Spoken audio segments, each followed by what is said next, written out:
Snow has transformed the world around me today, and it's got me thinking about how the Brontes experience weather like this and how it wove into their stories. The Yorkshire moors blanketed in snow would have been both a familiar and an exciting sight for the Bronte sisters, inspiring their vivid description of winter landscapes. In this video, we'll explore the role of snow and weather in the Brontes' lives and literature and reflect on how it continues to shape our imagination of their world.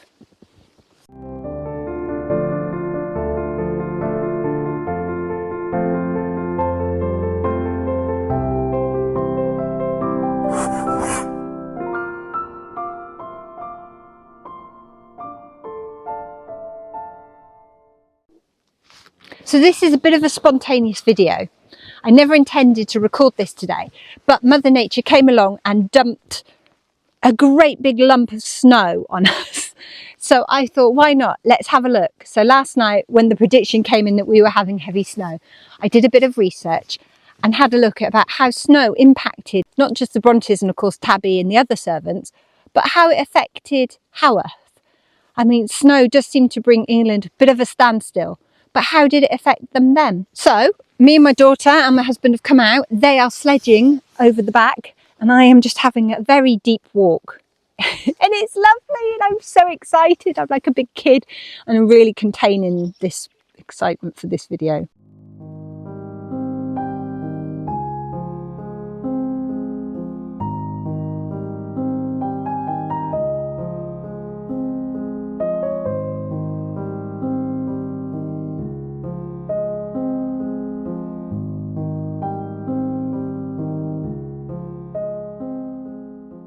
The Brontes often use snow to set the mood or kind of symbolise deeper themes in their novels. I mean, take Jane Eyre for instance. Winter is associated with moments of stillness and isolation, as Jane recounts in one of her memorable scenes.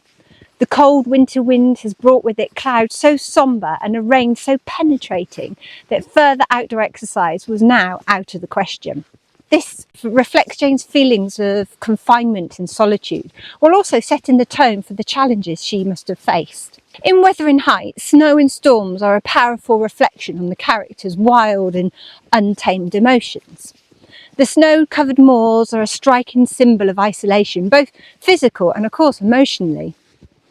Emily Bronte writes, "A sorrowful sight I saw, dark night coming down prematurely and sky and hills mingled in one bitter whirl of wind and suffocating snow." I mean, this vividly mirrors the tempestuous lives of both Cathy and of course Heathcliff. In Anne Bronte's The Tenant of Wildfell Hall, snow symbolises seclusion. The wintry setting reinforces Helen's sense of isolation as she seeks refuge at Wildfell Hall. Anne captures the harshness of this season beautifully, writing, "The ground was white with snow and the air was clear and cold."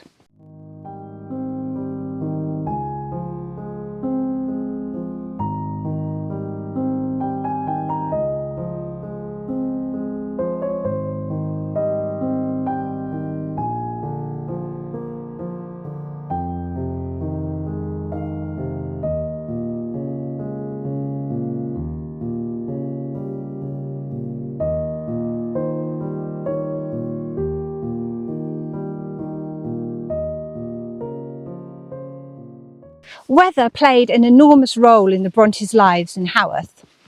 The Yorkshire climate, which is cold winters, frequent storms and of course misty landscapes, shaped both their sort of daily experiences and their literary imagination. Snow in particularly would have isolated the parsonage from the village below, just as the moors isolated the sisters from the wider world. In a letter to her close friend Ellen Nussey in February 1847, Charlotte Bronte wrote about a particularly harsh spell of weather. Oops! "The east wind reigns still and we are chilled to the very heart." I mean, this perfectly captures the raw, unrelenting cold of the Yorkshire winters, and it's easy to see how such conditions were steeped into their creative work.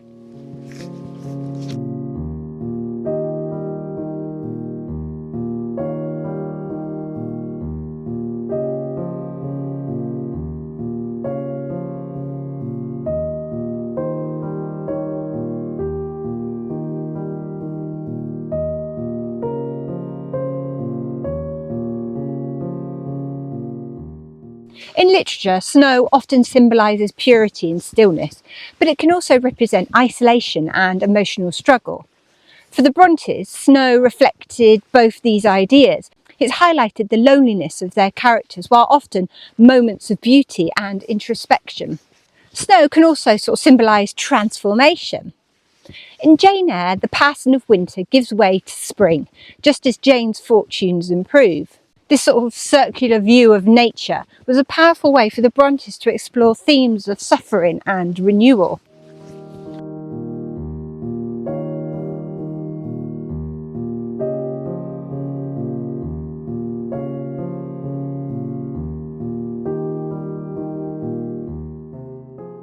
The weather during the Brontës' times was famously harsh, as they lived during the tail end of what we now call the Little Ice Age. This period, spanning roughly from the 14th to the 19th century, was marked by exceptionally cold winters. In London, the Thames famously froze over multiple times, allowing frost fairs to take place on the ice. In West Yorkshire, winters were especially severe, what with snow often isolating rural villages like Haworth. In January 1846, Charlotte wrote to her publisher, George Smith, about the snow. She said, "I feel as if we are buried alive in snow. A cold solitude just surrounds us." These extreme conditions must have shaped the sisters' imagination, providing the inspiration for their vivid and sometimes haunting deceptions of snow and winter in their novels.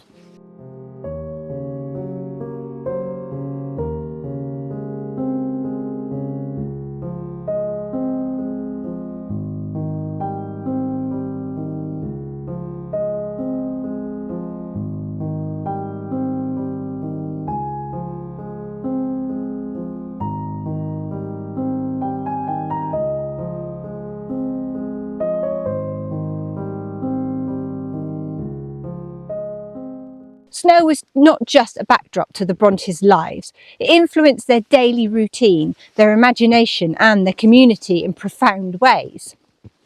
In rural Yorkshire, snow often arrived with a sense of folklore. Villagers believed in the sayings like, "Year of snow, fruit will grow," a powerful prediction that heavy snow would lead to a good harvest. This kind of rural wisdom, perhaps shaped by their housekeeper Tabby, connected the Brontës to the rhythm of the land and the seasons. When the snow came, practical measures were vital. Paths around the parsonage were treacherous, and ashes from the hearth were often scattered onto icy tracks to make walking that little bit safer. A common practice in Haworth and all over Yorkshire, and I still see people doing it today. Indoors, heating the parsonage was a daily battle against the bitter cold. Fires burned in the hearth of key rooms, with coal or peat providing the warmth. Yet even with these efforts, Charlotte wrote about the bitter east wind that seemed to chill them to the bone. The family would have sort of relied on layers of clothing and probably huddled around the warmest hearth to stay comfortable. Winter also shaped their diet. Snow made fresh produce scarce, so they would have relied on preserved food like salted meats and pickled vegetables and of course bread. Tabby, as their housekeeper, would have prepared hearty stews or pies to sustain the family during these cold months. These meals were a practical necessity, but also a comfort in these harsh winters. Of course, long snowy days offered the perfect excuse for quiet creativity. Snowstorms outside the window made the world feel that much smaller and more intimate, allowing the Brontës to immerse themselves in their reading and their writing. Oh, that's what I'm doing next. It's easy to picture them by candlelight scribbling away at their manuscripts as the wind howled across the moors. But snow wasn't just a private experience, it deeply affected the wider community. For the poorest in Haworth, snow was a life-threatening challenge. The small cottages were poorly insulated and work was often impossible during a hard freeze, leaving families struggling to afford food or fuel. The Brontës were more fortunate, but they couldn't escape seeing how snow brought hardship to their neighbours. These observations may have actually shaped Charlotte's portrayal of poverty in Jane Eyre. At the same time, snowy weather often brought communities together, like they do now. Neighbours in Haworth would help one another clear paths or sort of share food during those tough times, reflecting the resilience of a rural life. Yet snow also isolated people. Travel became nearly impossible, cutting off villages like Haworth from the rest of the world. Postal deliveries slowed, delaying letters and news. And for the Brontes, this added to the sense of solitude that winter brought. Snow, then, was both a burden and a beauty. It was a challenge to overcome, but also opportunities to retreat into their imagination, to create stories that would endure long after the snow had melted.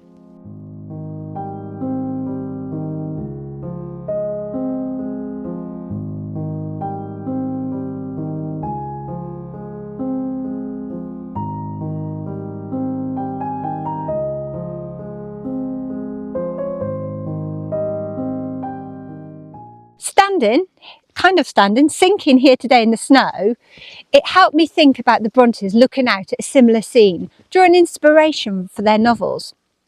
It's a reminder of how the natural world shapes our imagination, just as it shaped theirs. Snow is fleeting, but it leaves a lasting impression. Just like the Brontes' depiction of weather, it lingers in our mind long after it's melted away. And whether we see snow as a symbol of hardship, beauty, or transformation, it connects us to the past, reminds us of timeless powers of nature in storytelling.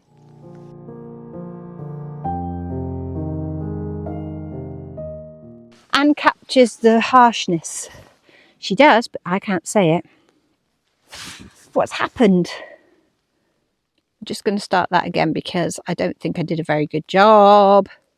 Where were we? I'm going to put my glove on. Oh, why I'm walking around without my glove on, I don't know. That's better. Warm hands. But will the camera see my touch? Yes. Working camera with gloves is not ideal. Go on, press the button. Press the button.